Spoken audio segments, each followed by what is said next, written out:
அனைவருக்கும் வணக்கம். நான் doctor MS Vishayanandhini, Siddha physician, lotus women care hospital, PCOS speciality centre, Saibaba colony, Coimbatore, KK Nagar, Chennai. இனியவ இன்று நிகழ்ச்சியில் தொடர்ந்து நம்ம பெண்கள் சார்ந்த பல ஆரோக்கிய குறிப்புகளை பார்த்துட்டே வருங்க. அந்த வகையில் இன்றைக்கி நம்ம சொல்லக்கூடியது, நிறைய பேர் என்கிட்ட வரக்கூடிய பெண்கள் வந்து, டாக்டர் நாங்கள் நைட் ஷிஃப்ட் பார்க்குறோம், நீங்கள் நிறைய டயட் சொல்கிறீங்க, அந்த டயட் வந்து நைட் ஷிஃப்ட் பார்க்குறவங்க எப்படி எடுத்துக்க முடியும், எங்களுடைய உணவு முறை எப்படி இருக்கணும், எங்கள் ஹார்மோன் சரியாக இருக்கணும்னா நாங்கள் என்ன பண்ணணும் அப்படிங்கிறது நிறைய பேர் கேட்டிருந்த கேள்வியாக இருந்தது. ஸோ இரவு நேர வேலை செய்யக்கூடியவங்க அவங்களுடைய உணவு முறையை எப்படி பார்த்துக்கணும் அப்படிங்கிறத பற்றி தான் இன்றைக்கி நிகழ்ச்சியில் நம்ம பார்க்க போகிறோம். மேக்ஸிமம் வந்து நான் ஹார்மோனல் இம்பேலன்ஸை சரி பண்ணணுன்னா கண்டிப்பாக நீங்கள் வந்து நைட் ஷிஃப்ட் பார்க்காதீங்க, இரவு நேர வேலை வந்து செய்யாதீங்கன்னு தான் சொல்கிறேன். பட் அதை தாண்டி சில பேர் வந்து இரவு நேர வேலைகள் செய்தாக வேண்டிய கட்டாயத்தில் இருக்கக்கூடிய தொழில் செய்யக்கூடியவங்க என்ன மாதிரியான உணவு பழக்க வழக்கங்களை எடுத்துக்கணும் அப்படின்னு பார்த்திங்கன்னா, காலையில் எந்திரிச்ச உடனே வெறும் வயிற்றில் ஒரு வாழைப்பழமோ பப்பாளி பழமோ இந்த மாதிரி எடுத்துக்கணும். அந்த மாதிரி எடுக்கும் பொழுது, அதாவது அவங்க வேலை முடிச்சுட்டு வந்த உடனே வாழைப்பழமோ பப்பாளி பழமோ காலையில் வெறும் வயிற்றில் எடுத்துக்கணும். அந்த மாதிரி எடுத்துக்கும் பொழுது ஒன்று, அவங்க குடல் ஆரோக்கியம் நல்லபடியாக இருக்கும், பவல் மூமெண்ட்ஸ் கரெக்டாக மோஷன் போகிறதுக்கு சப்போர்ட்டிவாக இருக்கும். ரெண்டாவது விஷயம், இப்போ அவங்க உடம்புல நிறைய கழிவுகள் சேரும். ஏன்னா நைட்டு விழிச்சிட்டு இருக்கிறதுனால உடல் சார்ந்த கழிவுகளும் அதிகமாக இருக்கும், அவங்களுடைய ஸ்ட்ரெஸ் லெவலும் ரொம்ப அதிகமாக இருக்கும். அவங்க யூஸ் பண்ணக்கூடிய gadgets, laptop, system, mobile phones, அதே மாதிரி அவங்க ஃபுல் டே ஏசியில் இருந்திருப்பாங்க. ஸோ இது எல்லாமே உடலில் தேவையில்லாத டாக்ஸின்ஸை வந்து உருவாக்கும். இந்த டாக்ஸின்ஸ் எல்லாம் வெளிப்படுத்தக்கூடிய தன்மை வந்து காலையில் எம்டி ஸ்டொமக்கில் ஃப்ரூட்ஸ் எடுத்துக்கும் பொழுது அவங்களுக்கு கிடைக்கும். ஸோ கண்டிப்பாக காலையில் வேலை முடிச்சுட்டு வந்த உடனே ஃபஸ்ட்டு வந்து ஃப்ரூட் எடுத்துக்கணும் அப்படிங்கிறது தெரிஞ்சுக்கணும். ரெண்டாவது விஷயம், காலை உணவு எப்படி இருக்கணும். காலை உணவு வந்து நிறைய வந்து ஃபைபர் அதிகமாக இருக்கக்கூடியது, நார்ச்சத்து அதிகமாக இருக்கக்கூடிய ஒரு உணவாக இருக்கணும். இட்லியோ இல்லை அவலோ அந்த மாதிரி எடுத்துக்கிட்டு கூட நிறைய பொரியல் சேர்த்து எடுத்துக்கிட்டிங்க அப்படின்னு சொன்னால் அது வந்து உங்களுடைய ஜீரண கோளாறுகளை சரி செய்யும். ஏன்னா நீங்கள் இரவு முழுச தூங்காமல் இருக்கிறதுனால கண்டிப்பாக அஜீரண கோளாறுங்கிறது வரும். பிளாட்டிங் இருக்கும், அதே மாதிரி நிறைய கேஸ்ட்ரிக் கம்ப்ளைண்ட்ஸ் இருக்கும், உணவு சாப்பிட்டா எதுக்கு இதுக்கு எல்லாத்துக்கும் தீர்வு வந்து பார்த்தீங்கன்னா நிறைய நார்ச்சத்துள்ள உணவுகளை காலையில் பிரேக்ஃபாஸ்ட்டாக எடுத்துக்கிறது ரொம்ப ரொம்ப முக்கியம். அதே மாதிரி நீங்கள் தூங்கிட்டு இருந்தீங்கனாலும் எவ்ரி 2 hours ஒன்ஸ் கண்டிப்பாக உங்களுக்கு ஒரு முழிப்பு வரும் இல்லையா, அந்த காலகட்டத்தில் நீங்கள் என்ன பண்ணணும்னா லைட்டாக ஏதாவது ஸ்நாக்ஸ் மாதிரி சாப்பிடணும். நிறைய வயிறு நிறைய எப்பயுமே 3 வேளையுமே நைட் ஷிஃப்ட் பார்க்குறவங்க பகலில் சாப்பிடும் பொழுது வயிறு நிறைய சாப்பிடக்கூடாது.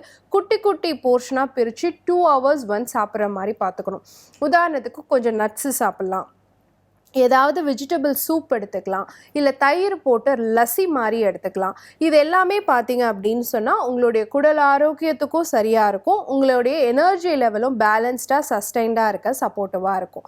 இதே வந்து நீங்கள் மத்தியான உணவாக என்ன எடுத்துக்கலாம்னா, ஃபுல் மீல்ஸ் அந்த மாதிரி சாப்பிடாமல் ஒரு ரசம் சாதம் ஒரு பொரியல், ஒரு சாம்பார் சாதம் ஒரு பொரியல், அந்த மாதிரி நீங்கள் எடுத்துக்கிட்டீங்க அப்படின்னு சொன்னால் கண்டிப்பாக உங்களுக்கு வந்து டைஜஷன் கம்ப்ளைண்ட்ஸ் இருக்காது, உங்களுடைய தேவையான ஸ்ட்ரென்த்தும் கிடைக்கும், நல்ல தூக்கம் வரதுக்கும் சப்போர்ட்டிவாக இருக்கும்.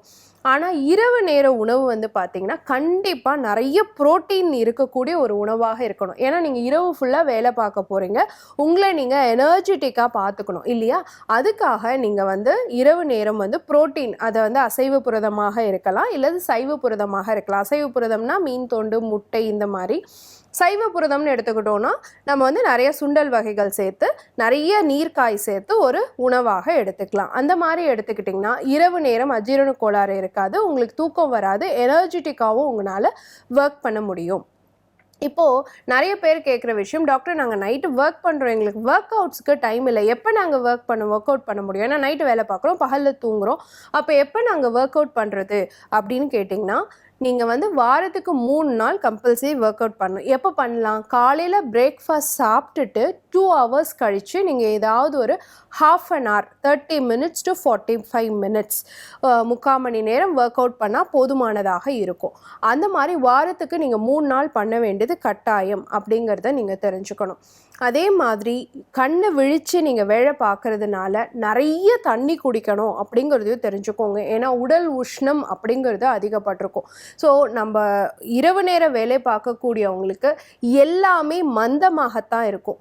எதுவுமே ஒரு ஏன்னா ஃபுல் ஃப்ளெஜ்டாக ஒரு வயிற்றில் ஒரு தீ எல்லாத்தையும் செரிமானப்படுத்தி உங்களை எனர்ஜெட்டிக்காக ஆக்டிவாக வச்சுக்கிறதுக்கு முடியாது. என்ன காரணம்னா நம்ம உணவு முறையும் வாழ்வியல் முறையும் சூரிய உதயத்தையும் சூரிய அஸ்தமனத்தையும் சார்ந்து தான் இருக்குது. ஆனால் சூரிய உதிச்சதுக்கப்புறம் நம்ம தூங்குகிறோம், சூரிய அஸ்தமனத்துக்கு அப்புறம் நம்ம விழிச்சிருக்கோம் அப்படின்னாலே நம்ம உடலில் இருக்கக்கூடிய பித்தம் மாறுபடும்.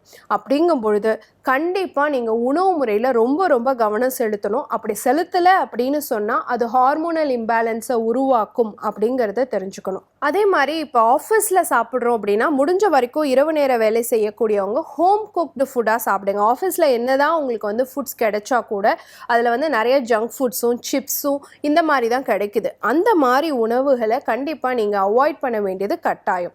என்னுடைய மருத்துவ நண்பர்களை கூட சொல்லுவாங்க, டாக்டர் நாங்கள் மிட் நைட்டில் எந்திரிச்சு வேலை பார்க்க வேண்டிய சூழ்நிலை உருவாது, திடீர்னு ஒரு கேஸ் வருது கிளம்புறோம் அப்படின்னு கேட்கும் பொழுது அவங்க நைட்டு திரும்ப தூங்க முடியாது இல்லையா, அவங்களுடைய வேலை அந்த மாதிரி இருக்குது. ஸோ அப்போ என்ன பண்ணணும்னா அந்த மாதிரி காலகட்டத்தில் மிட் ஷிஃப்டில் வரோம். இப்போ நாங்கள் ஃபுல் நைட் ஷிஃப்ட் பார்க்குறது இல்லை, சாயந்தரம் ஒரு 4 மணிக்கு ஆரம்பித்து 1 மணி வரைக்கும் வேலை பார்க்குறோம், அந்த மாதிரி மிட் ஷிஃப்டில் இருக்கோம், வந்தவுடனே நாங்கள் தூங்கணும் அப்படிங்கிறவங்க என்ன பண்ணலான்னா நல்ல வெதுன்னு ஒரு டம்ளர் பாலும் ஏதாவது ஒரு நட்ஸும் அதோட சேர்த்து சாப்பிட்டு படுத்தோம் அப்படின்னு சொன்னால் உங்கள் மனசும் ஆரோக்கியமாக இருக்கும், உங்கள் உடலுக்கும் தேவையான சக்தி கிடைக்கும், உடனடியாக உறக்கம் வரதுக்கும் வாய்ப்பு இருக்குது. ஏன்னா இப்போது நைட் ஷிஃப்ட்டுங்கிறத அவாய்ட் பண்ண முடியாத காலகட்டத்தில் இருக்கக்கூடியவங்களுக்கு இந்த உணவு முறை ரொம்ப சப்போர்ட்டிவாக இருக்கும். மிட் ஷிஃப்ட் பார்க்குறவங்க நைட்டு வந்த உடனே ஹெவியான ஃபுட் எடுக்காமல் ஒரு டம்ளர் பாலும் கொஞ்சம் நட்ஸும் எடுத்துக்கிட்டால் போதுமானது.